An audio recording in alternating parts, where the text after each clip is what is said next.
Hello everyone, it's me from the kitchen, and today I want to show you how to make a beautiful vanilla cake. This is actually a very easy recipe that is perfect for beginners.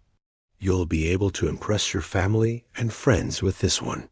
It has only one bowl, so it's really easy to make and clean up after.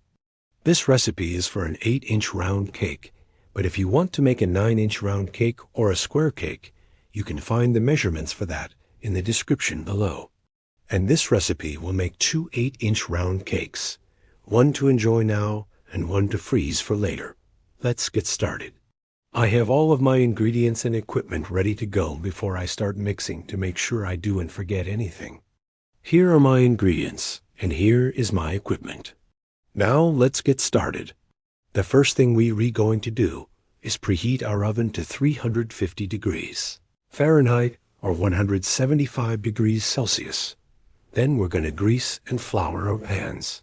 This is the most important step because you don't want your cake to stick to the pan. So take your time to do this properly. Make sure you grease all around the edges, including the bottom, and then dust some flour around the edges. Tap out any excess flour, and then put a piece of parchment paper on the bottom of the pan. This will make it even easier to get the cake out of the pan once it is done cooking. Repeat this for both pans. We're going to use one for the cake that we're going to enjoy today, and we're going to use the other one to freeze for later. Now let's start making the batter. In a large bowl, add 2½ cups of all-purpose flour. Next, we're going to add 1 teaspoon of baking powder and 1/2 teaspoon of salt. Baking powder helps our cake rise, and the salt will enhance the flavor of the cake. Next, we're going to add 1 cup of granulated sugar. This recipe calls for 1 cup of granulated sugar, but if you like your cake extra sweet, you can add more. It's totally up to you. Just keep in mind that the more sugar you add, the more your cake will rise. So if you add more than 1 cup of sugar, just reduce the milk by 1/4 cup for every additional cup of sugar that you add. Next, we're going to add 3/4 cup of unsalted butter, softened. If you haven't worked with butter before, I have a video linked below to show you how to properly soften butter. Then add 2 large eggs, one at a time. After each addition, mix well to incorporate the ingredients. Next, we're going to add 1 teaspoon of vanilla extract. Vanilla extract is optional, but I highly recommend using it because it adds so much flavor to the cake. Lastly, add 3/4 cup of whole milk. Mix until the batter is smooth and creamy. Again, if you added extra sugar, reduce the milk by 1/4 cup for every additional cup of sugar that you used. Now we're going to pour the batter into the pans. I like to divide the batter evenly between the pans. To do this, I'll often use a kitchen scale to weigh the batter. This ensures that the cakes will bake at the same time and that they'll be the same size. But if you don't have a kitchen scale, it's okay. Just try to eyeball it as evenly as possible. Once the batter is divided evenly, tap the pans on the counter to get rid of any large air bubbles. Then place the pans on a baking sheet. I always place my cakes on a baking sheet before putting them in the oven. That way I can easily transfer the cakes in and out of the oven. Plus, the baking sheet will help protect the cakes in case you need to rotate the pans halfway through baking. Now we're going to bake the cakes. The cakes will take 30 to 35 minutes to bake. To make sure the cakes are done baking, you can insert a wooden skewer or toothpick into the center of the cake. If the skewer comes out clean, then the cake is done baking. If not, you'll need to bake the cakes for a few more minutes. While the cakes are baking, we're going to make the buttercream frosting. Add 1 cup of unsalted butter, softened to a large bowl. Then add 3 cups of powdered sugar, one at a time, beating on low speed after each addition. Beating on low speed will prevent the powdered sugar from flying everywhere. Then add 1/4 cup of whole milk.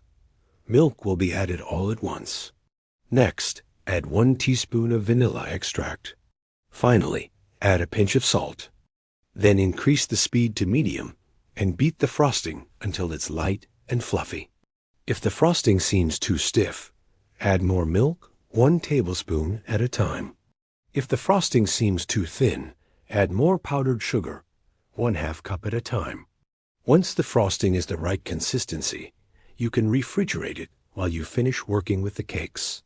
Once the cakes are done baking, we're going to let them cool in the pans for 10 minutes. After 10 minutes, we're going to flip the cakes out of the pans onto a wire rack to cool completely. To flip the cakes out of the pans, I like to place a wire rack on top of the pan and then flip it over. Give it a few seconds to make sure the cake is completely separated from the pan, and then remove the pan. If the cake has any loose edges, you can gently nudge it back into place.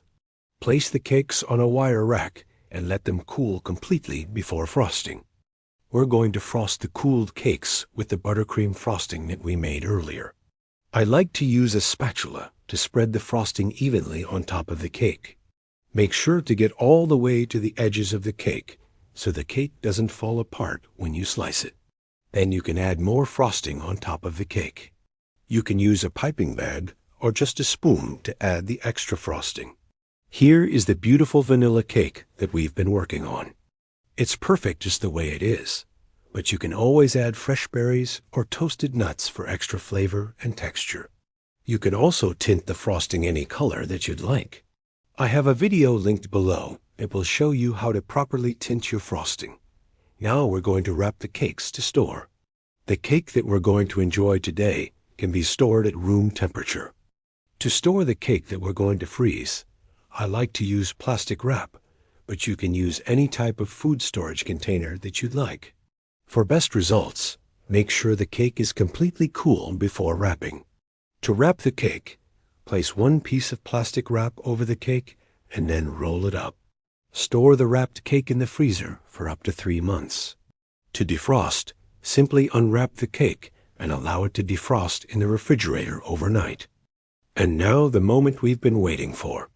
It's time to slice and serve. Use a serrated knife to slice the cake.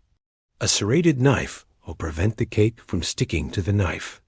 To prevent the cake from sticking to the cutting board, lightly dust the cutting board with flour or powdered sugar before slicing. And there you have it. Beautiful slices of vanilla cake ready to be served. Thank you so much for watching.